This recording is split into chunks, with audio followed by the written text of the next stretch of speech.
Imagine you're selling kitchens. There are two identical couples. One of them's been living in a house for 10 years. They don't have a particularly nice kitchen.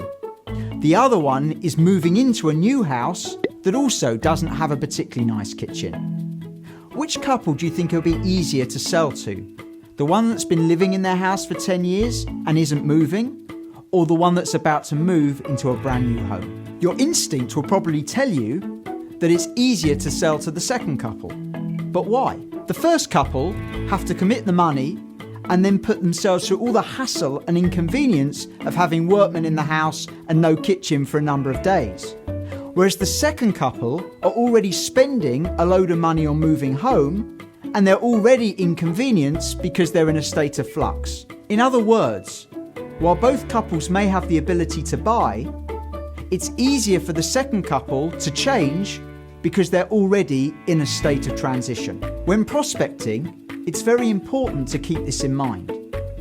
Often what companies do is they look at the potential of the marketplace to buy their solutions.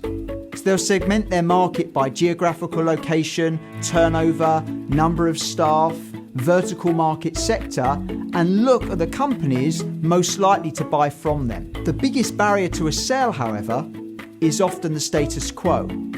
Even though a solution may look interesting, a company will often decide at the very end not to commit the money or put themselves through the hassle of all the change. Therefore, when prospecting, it's not just enough to look at the ability of a company to buy from you, but also look at the likelihood of them changing. For example, if a particular marketplace is going through lots of changes because of new legislation to do with regulation or compliance or new entrants into a marketplace, then the status quo is probably not acceptable anyway.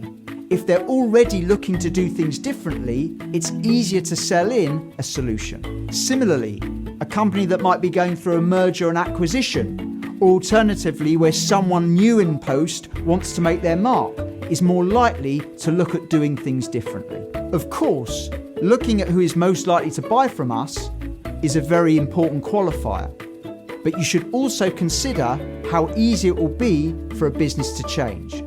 Those more likely to change are more likely to do deals.